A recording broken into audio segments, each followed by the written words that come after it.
welcome to the Gator Show.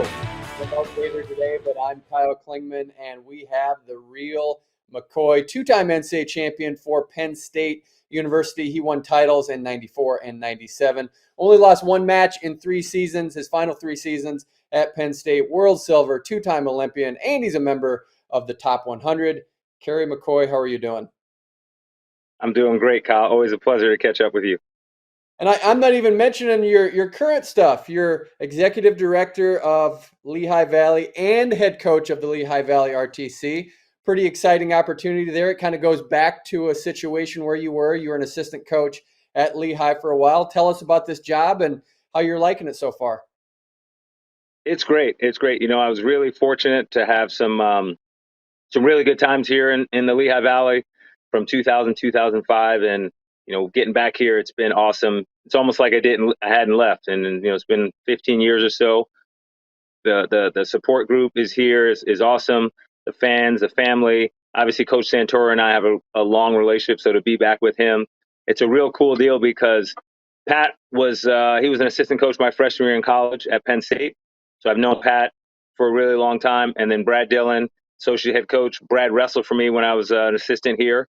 And so got that relationship. And then Zach Ray was a heavyweight, and we worked out a little bit while he was competing. So got a great relationship with the staff. And then Darian Cruz is one of our resident athletes. So, the Lehigh staff is deep connection. And then we have a couple other guys that are working with Joey LaValle, who's an NCAA runner-up for Missouri, and Giuseppe Rea, who's an All-American for Wilkes University. So it's a pretty good time here at the Lehigh Valley Wrestling Club, and excited to be back. Will you please indulge me on this? And I've probably asked you this in the past, and I don't care. 2002 NCAA Championship Finals. I just got chills thinking about it. 184. You got Roan about to get teched by Josh Lambrak. Take it from there.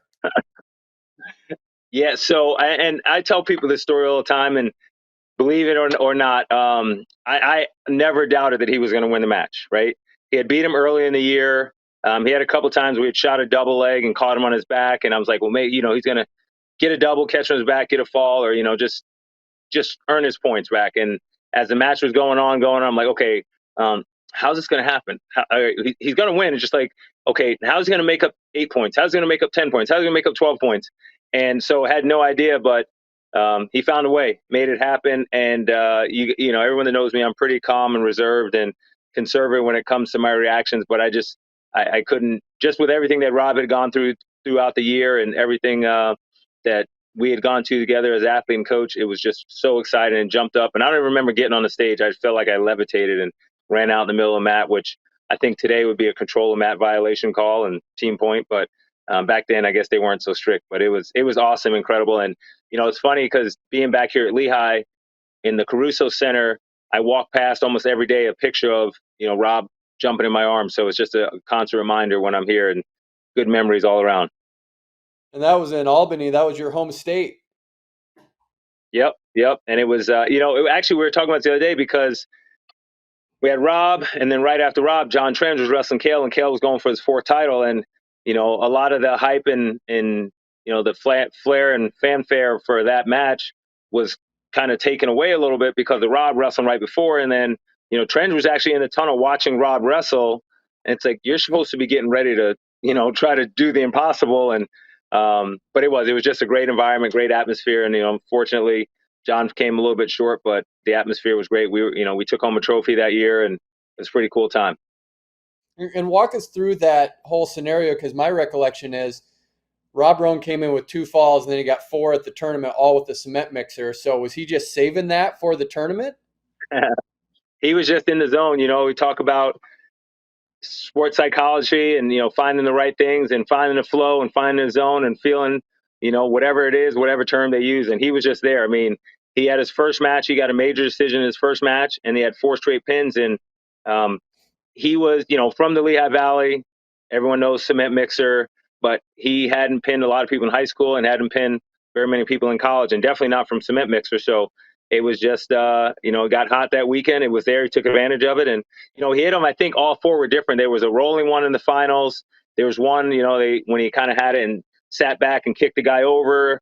In the quarterfinals, he had another one where he just kind of bullied him over. So he hit him 3 or 4 different ways. So definitely not planned, but hey, nice to have those in your back pocket. Take us through how you got to this point. You talked about it a little bit, but you were at the California RTC. We have COVID. We have a coaching change with Rob Cole. Maybe take us through what it's been like the last couple of years for you to make this transition.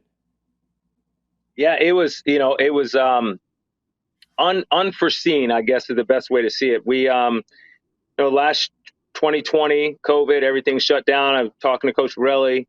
We get to go out to California, and my wife and I had always talked about getting back to California at some point. We just didn't think it would be so soon. So everything worked out, and working with the California RTC, and I was really fortunate. I got to work with TTI. Joe Galli does a great job taking care of the wrestlers, and got an opportunity to work for TTI. So I got my foot in the private sector, and I got it in the wrestling world, which was pretty cool. And everything, the story is the moving truck had pulled up to my house the day the announcement was made about Stanford's program. And similar to what I said about Rob, I never had any doubts like, hey, this isn't going to happen. We're going to win this battle. I told somebody the other day, when I got the news, I text my mom, I text Daryl Colbert, who is our FCA director at Maryland. I talked one of my mom's friends and her husband, who was a wrestling coach. And I was like, hey, we need to activate the prayer warriors. We got this news that Stanford's trying to cut their program. We're not going to go away. We're not going to give up. So that was the first thing that I did. And we loaded up the truck. We got out there. We went to battle. The KSW advisory board was formed. Bunch of calls, bunch of meetings. And 10 months later, the program and 10 others were saved. So it was an incredible time to be out there to see just the development of that pursuit. And then also being part of a team that had such success, Shane Griffith going out there, winning a national championship, Jay Navis being an All-American. We had two other guys that were in the round of 12 with Real Woods and Nathan Traxler. So it was just incredible time to run through that and, being in. And then with the coaching change, it was tough, right? Ray and Alex and Jason, they did a great job. I had good relationships with all of them. And, and then Coach Cole came in and we kind of hit it off right away. And then Ncaa and Vincenzo and Grant Leith. So it was just, and Coach Ahad, it was a great combination. We were working, the athletes were out there and everything was looking good. My family went back to the East Coast for about 6 weeks in the summer. And they hadn't left California at all in the entire year. So for me, I'm coaching, I'm traveling, I'm getting around, seeing people. So, life was as close to normal as it could be. For them, they were, kind of isolated. So when they got back on the East Coast and they spent time with their family and friends, they realized how much they missed being close to people and how tough it was to be so far away. So that was really the impetus. And, I had a few calls throughout the time about some opportunities back East, but until they got back and said, hey, we really want to look at it. And one of the opportunities was coming here to LBWC. And, I have a great relationship with the folks here. So had that opportunity. We kicked it around a little bit and ultimately made the decision to come back. So that was a little whirlwind. When we went out to California, it was one of those things. Our kids were not very happy moving across the country. And then, we didn't want to make it happen again. So we said, hey, we're going to be here for a while. But the opportunity to get back and the desire for them to get close to their family and friends was too strong. So worked out real well. God has a plan for us all. And I believe that he took me out to California for a reason. And he brought me back here for a reason. So we're going to keep on keeping on. Would you give us some strategies on how you deal with uncertainty and uncertain times? It really has been a unique era the last couple of years, but how have you handled that personally and with your family? Because it is tough to be able to navigate all that and make moves. How have you handled it? Yeah, it's a real simple thing. I put my faith in God. I have trust in him. And I know he has a plan. I don't know what his plan is always, but I just trust that everything happens for a reason. Sometimes we never know what that reason is, but just have that faith. And, everyone has a choice, right? You can choose to be optimistic. You can choose to be pessimistic. Either way, what you choose. So for me, I'm like, hey, everything's going to work out. At the same time, it's not just kind of sit on your butt and wait for it, but, do what you can. Go out and work hard every day and, take advantage of opportunities that present themselves, but just really keeping the faith. It sounds kind of cheesy, but that's what it's all about to me. Trust and believe every day. That's what I'd say when I say my prayers at night. I trust and believe. I thank you for the opportunity. Thank you for the people that you put in my life. And, I trust that you'll take care of us. And, it sounds simple, but that's really where I spend most of my time when it comes to anything, but especially uncertainty. Let's break down an uncertain situation that happened to you in 1998 World Championships. It bothers me as someone who follows wrestling, and Flo did a film about this. I mean, you just absolutely got hosed in that semifinal match. There's no way about it. Like you win the match, and then they go in a back room and they change it, and it really affects the outcome. How do you deal with that? I mean, because that I don't know if you think about it very much. I do occasionally. I don't know if you do, but tell me how you cope with that. uh, yeah, yeah. I mean, I was just talking about 15 minutes ago with the guys down in the weight room. So, um, again, everything happens for a reason. At the time, first thing was, hey, I got to come back and get the bronze. And I was wrestling the Russian who I beat early in the tournament. I lost him in a close match, didn't get the bronze, ended up finishing fourth. And in my head, it was like, hey, this stinks, right? But I'm going to make a lot of world teams. I'm going to have a lot of opportunities to win championships. So, you know, um, and I think every year that I was on the team, I was in a position to win a medal, to win a title. So, that came through. Actually, I didn't win one, but I was in a position to win, which that's really the only thing you can control. So, um, yeah, it was tough. I mean, going through it in the competition, I had to go, and I ended up finishing fourth. And I did. Being a big tough guy, I went back and in the shower, I shed a few tears after it, just from the emotions of everything that was put into it. But then you get back on and get back to work. And then for me, I came back the next year and I got beat by Stephen Neal. He wins a world title, and it was like, okay, now I'm further away from it, and then I had to make some adjustments, come back and make the team in 2000, and fall a little bit short. And then 2001, we don't have the World Championships, 9/11, and then go back to Bulgaria. So it's kind of a roller coaster, and that's what I look back now, and maybe I wasn't as aware of it back then, but I look back now and just having the faith in the people that were around me. I had great coaches, I had great workout partners. They always kept me grounded and just supported me through everything. And obviously at home, my mom is my rock, so she was able to do it. So the other prayer that I have is, I thank God for the people that He puts in my life. And I was very fortunate through all that time to have good people to help me through those tough times. Bruce Burnett was a national team coach, and Kevin Jackson was a resident coach back then. Those are, I mean, you can't think of two greater men to have in your corner during those situations. So, yeah, but it is. I mean, I wouldn't say daily, but a couple times a week, I definitely I revisit that.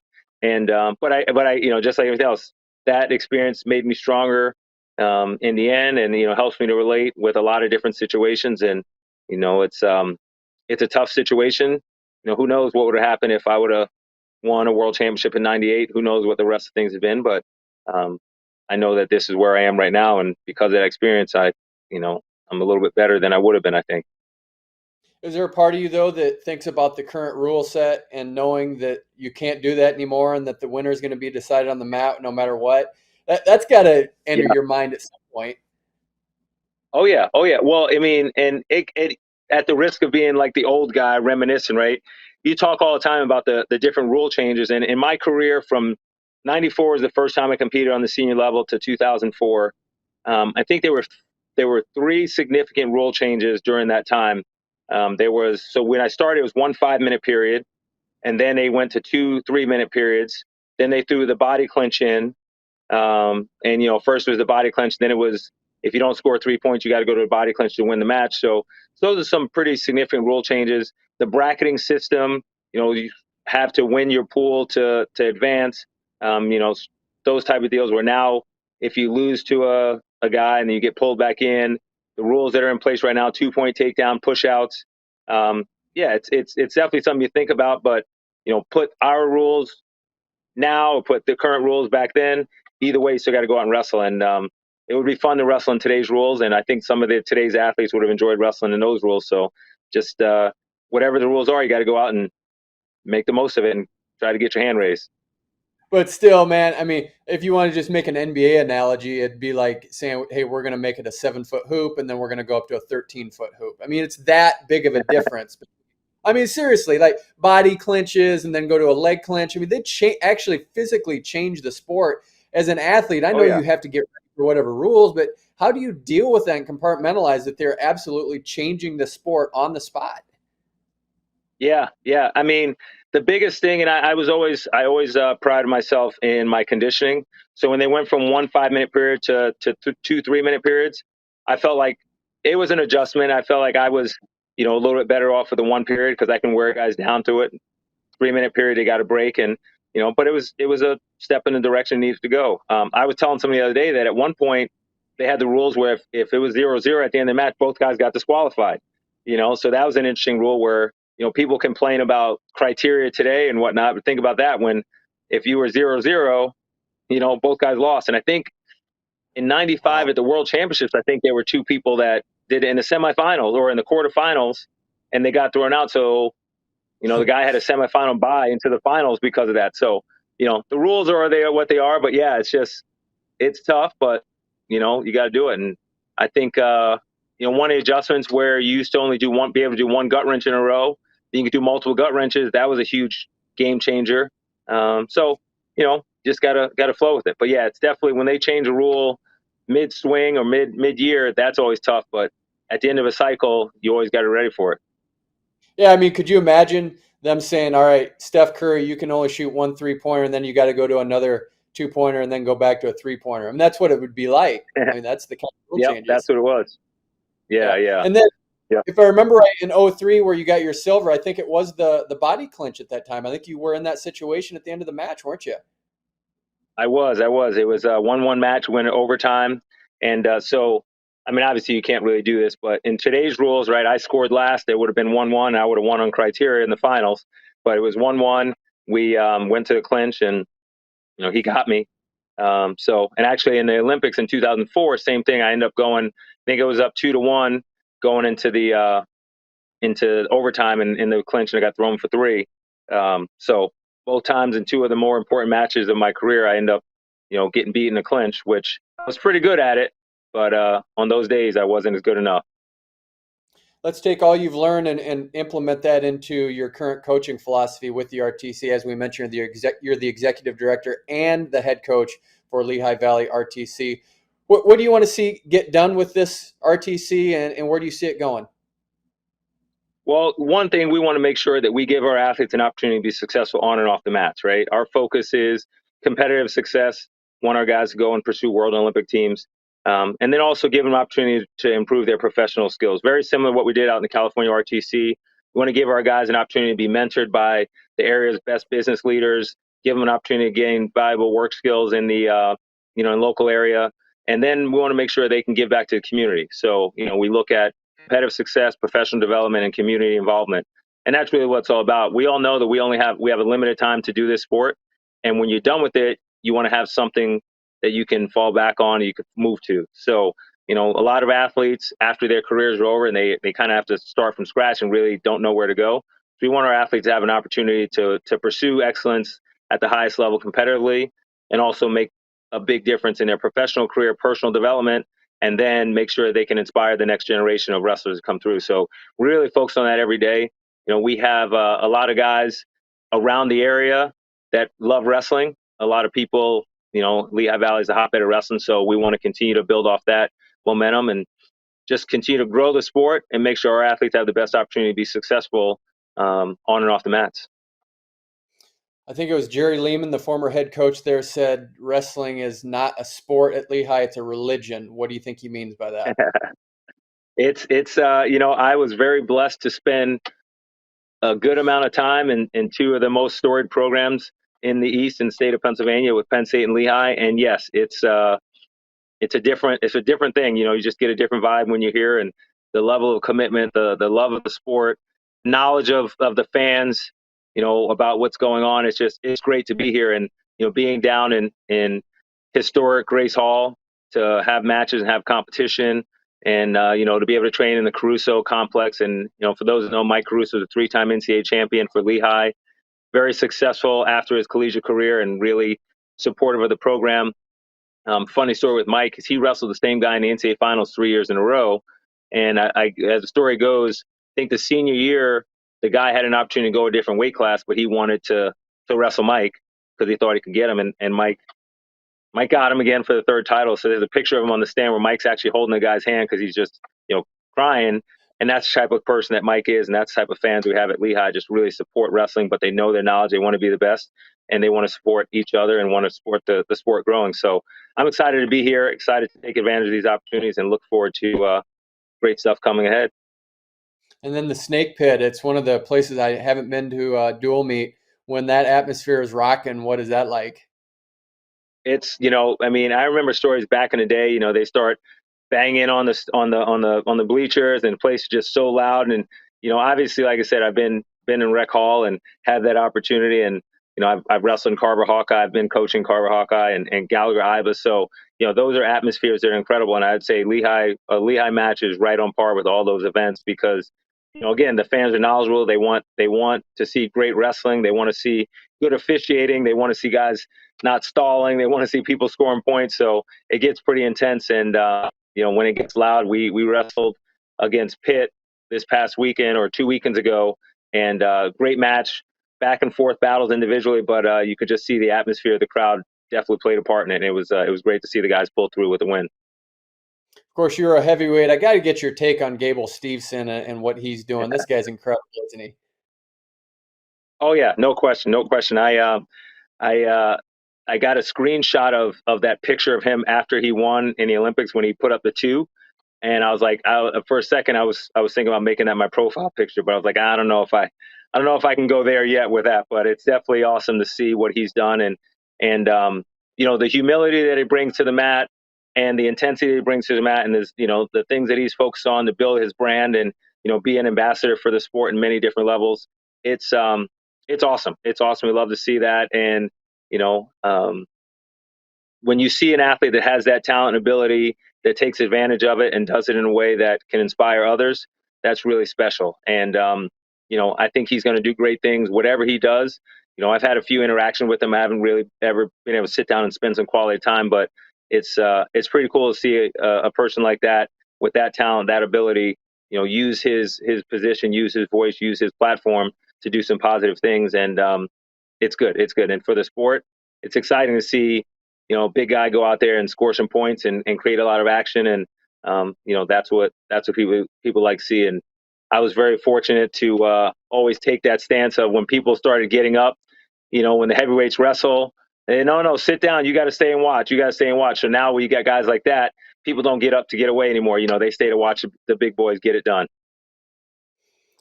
How do you think he does it? He has such a great skill set, especially on his feet. I mean, what do you see that he has that's unique from any other heavyweight? I wouldn't say it's necessarily unique. I think a lot of people have it, but he maximizes his opportunity to go out there and score points and wrestle hard, right? He knows what he does, and he knows what he does well, and he does it well. So that's really what it comes down to. It's like he's fast. I just say obviously. I think you see it. He's fast. He's strong. He's got some really good technical motions. He got some technical ability. So it just really checks all the boxes. And you know, when you see a guy that's that big and strong that can go and throw a back foot back layout, you can tell that athletic ability is there, but also his technical ability is there. His conditioning is there.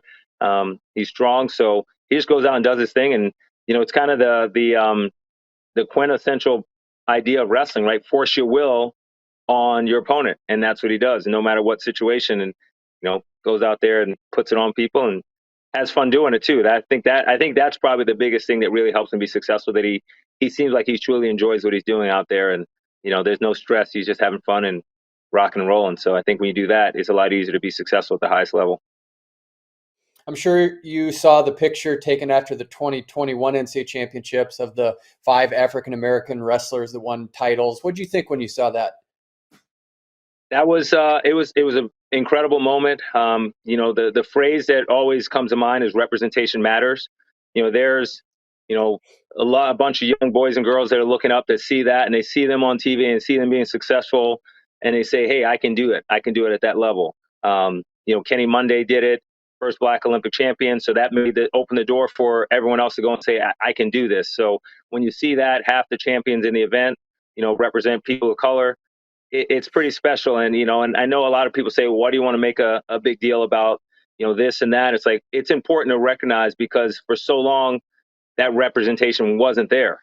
So now when it is there, you want to recognize it until it gets to a point where it's normalized, and then it becomes, yes, that's something that we all expect, that anybody from any background, from any culture, can excel at a high level and be accepted. So that's really what made it so special. And I think, I don't know, between David Carr and Gable, they were the guys that got everyone together and took that picture at the end, which was pretty historic. So first time, and, hopefully it's not the last time, but it's definitely a point in time that everyone should remember.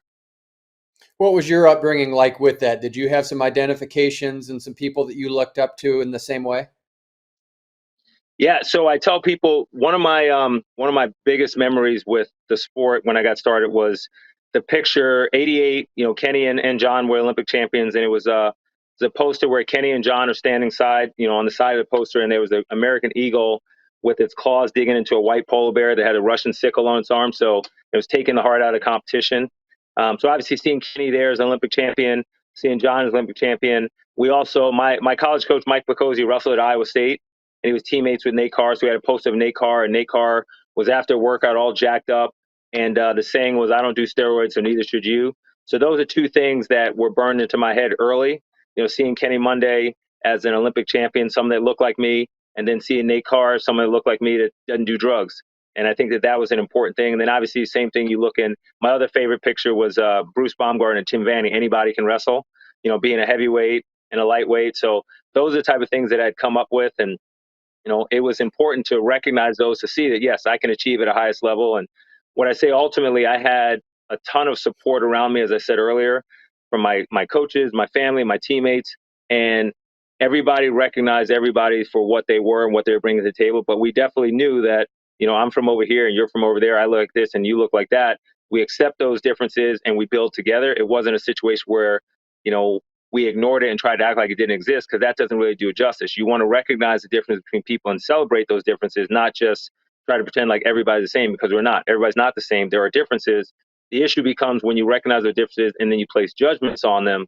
That's when it becomes an issue. So everybody that I grew up with was really open and aware. And you know, there are certain times when you're in a situation where you're like, I don't, you know, that's really not cool. You shouldn't have said that or done that, you know, and you just kind of deal with it when you have friends and family. But definitely growing up, you know, in the sport was an opportunity to grow and widen your horizons a little bit. And I was very fortunate to have some people around me to help me do that.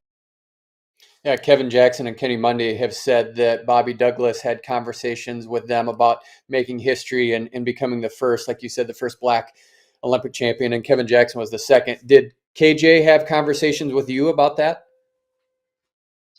Not in the direct form, but it was one of those things where it didn't have to be said. But I will say, like early on when I talked to Kenny, you know, Kenny did mention, right, you know, it's like there's only one, right, and then there's only two.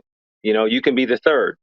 And so those conversations came up, and you know, KJ, it's like, hey, you know, we're out there, we've done it, you can do it. So it was not necessarily assumed, but it didn't have to be overtly discussed because it was there. We knew it existed.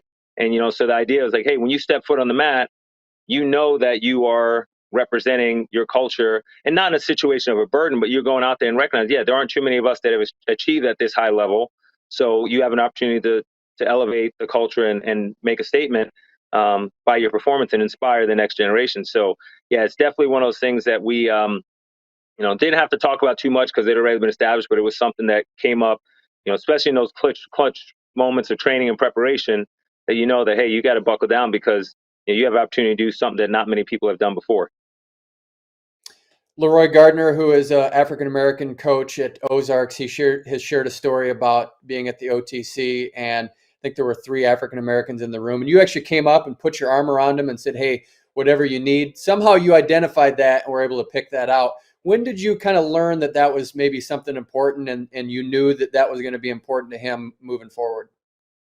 It was always important. Like I said, just going up, you see the different opportunities and you see like, hey, where you go in, and it's the same thing, right? When you go around, you look to your left and your right, and you see a lot of people that look like you have that level of comfort. When you see a lot of people that may not look like you don't. So you always identify those opportunities to kind of bridge a gap. And whatever it is, whether it's culturally, whether it's ethnicity, whether it's gender, you know, opportunity to go there and just have someone feel a little more comfortable, a little more at ease, but just recognize that, hey, I got you, you got me, and do it. So that's something, like I said, I've always had that throughout my career at all different levels.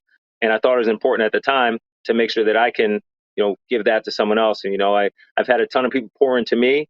And so I want to be able to pour into others any opportunity I get to help, you know, elevate any platform that I might have.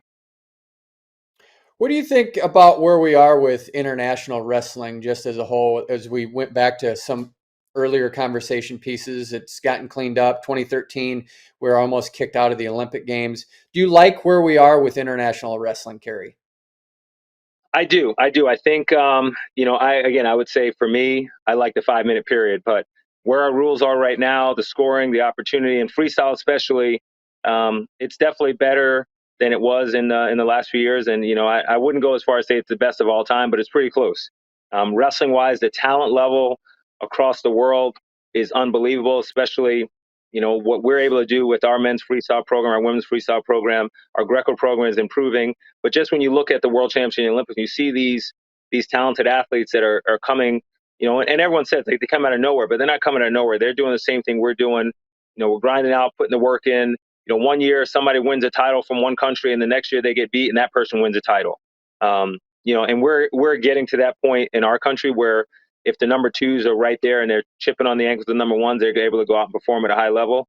We're not quite there where some of these other nations are, but we got our number ones are pretty good. So it's just awesome. It's exciting to see what the level of competition brings and the advance in the sport. Just a simple thing of being able to get online and see the World Championships live, right? And then going back and archiving. Obviously, it's a big shout out to Flow for their opportunity and Track Wrestling and USA Wrestling and UWW making those things happen. But 5-10 years ago, you couldn't go and watch a World Championship. You had to wait for the videos to come back and Doc Bennett to transfer them over and send them out on a hard drive. So it's pretty cool to see where we are as a sport, both domestically and internationally. And it's definitely it's going to continue to get better. And then college wrestling, what do you think? We got neutral danger zone now and some things that may be a little bit more confusing for fans. But overall, do you like the product we have? I do. I mean, I think it's a similar situation. I think the area that's probably the hottest debate is riding time or riding, right? Riding to ride versus trying to turn the guy and try to pin him. Wrestling on our feet, I don't think it's been better, because there's so many skill levels that we're going through. I'm not a big fan of scramblers.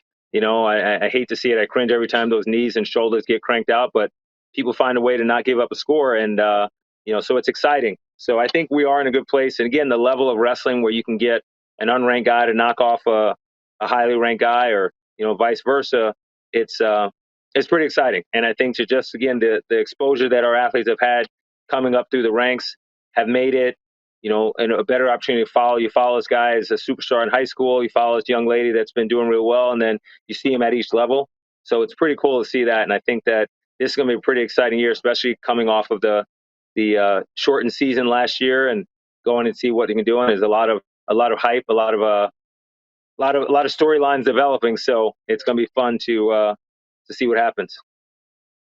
We went through your credentials at the beginning of the show, but you were a two-time NCAA champion, first, third, and then first. Only lost one match your final 3 years, but maybe people know that you were 500 as a freshman at 190 pounds, then bumped up and had that incredible run there. How'd you do it? How do you make that transition and make a run like that? Yeah, so I go back to what I said earlier, right? I was really blessed to have some incredible people in my life. My freshman year, I lost some really tough matches, 1-2 point matches, and every time I came off the mat, whether it was my coaches, whether it was my teammates, they said, "Hey, you're all right. We'll get them next time. Let's get back and let's work on it." And that was a huge boost for me. After that first year, I kind of made that big, crazy, audacious goal where I said I'm never going to lose another match. And people hear you just lost 17 matches, and you're going to say you're never going to lose again. But it wasn't just saying that I wasn't going to lose again. It was doing the work necessary to get there. And God's blessed me with some skills and abilities, and put some people around me, and good work ethic. And I just maximized it. I took a couple of days off after the NCAA tournament and went back to work. I wrestled in 7 tournaments that summer. Trained, got 2 trips to the Olympic Training Center, made a Pan Am team, made a Greco-Roman world team. I was just immersed in the sport for so long, and every day was about going out there. And I tell people all the time, right now, kind of it's like saying positive, like, hey, you just want to focus on the winning. And for me, I was more motivated by hating to lose than it was the love to win. Like, I hated to lose more than I like to win. So it's a little different than you hit, but I was like, every day, hey, I'm not losing. I'm not losing.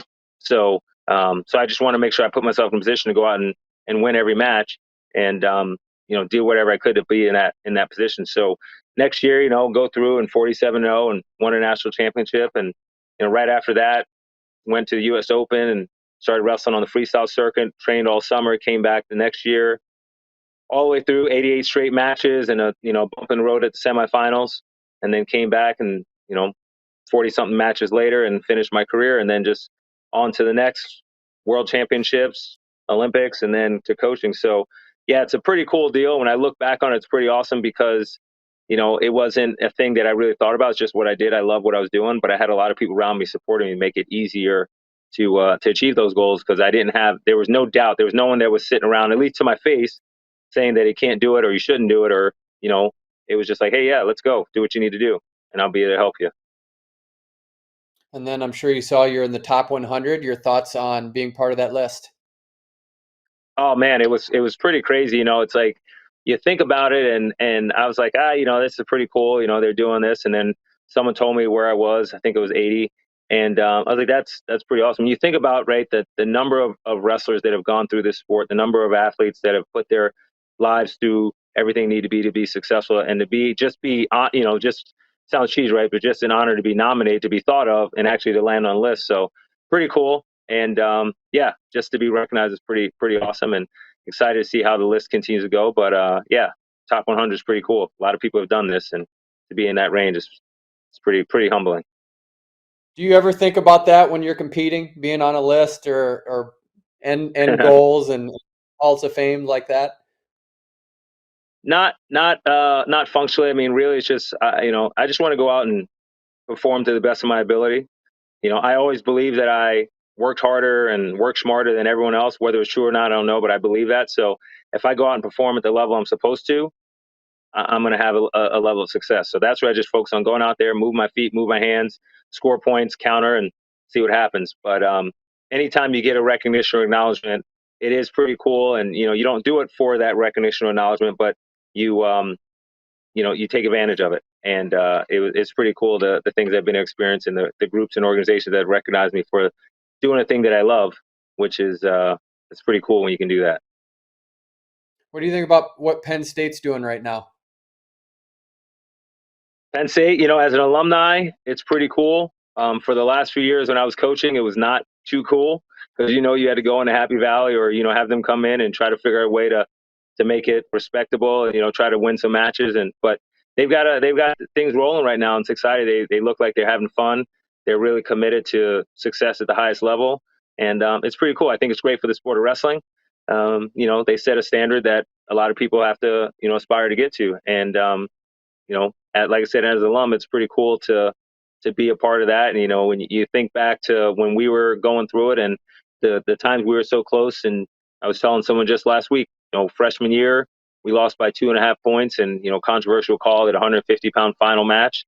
But we were right there to win a title, and so close to getting there, and now seeing that these guys have won 8 out of the last 10 titles, it's pretty awesome.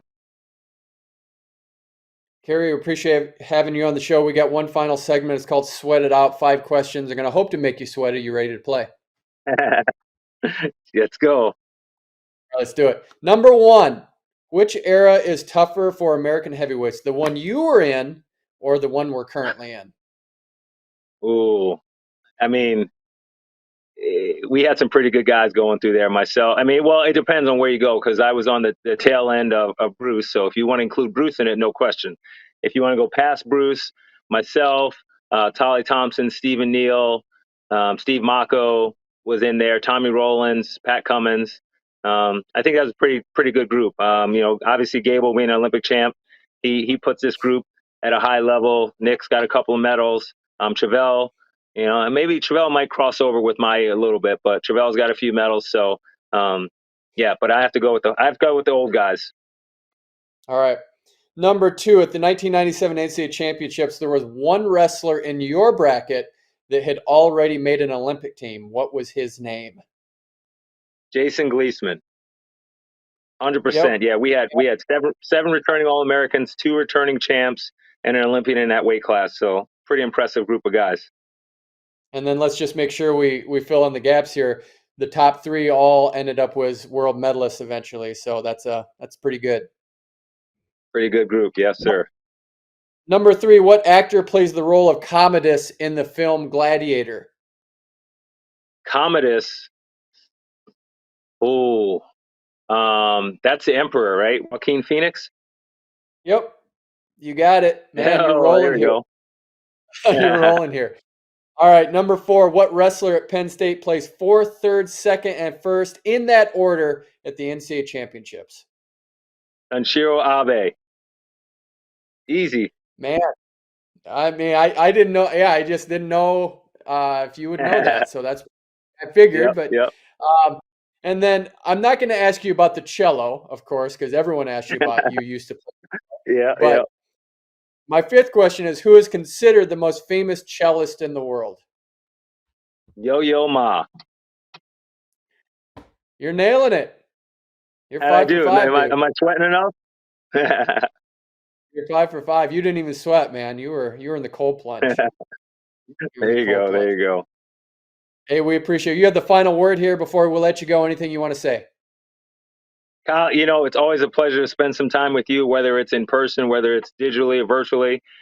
It's awesome. I'm really excited for your career and everything you've been able to do to help grow the sport and, bring attention to all the things you do. So keep up the great work. Thank you for spending some time with me. And, we will see each other sometime soon.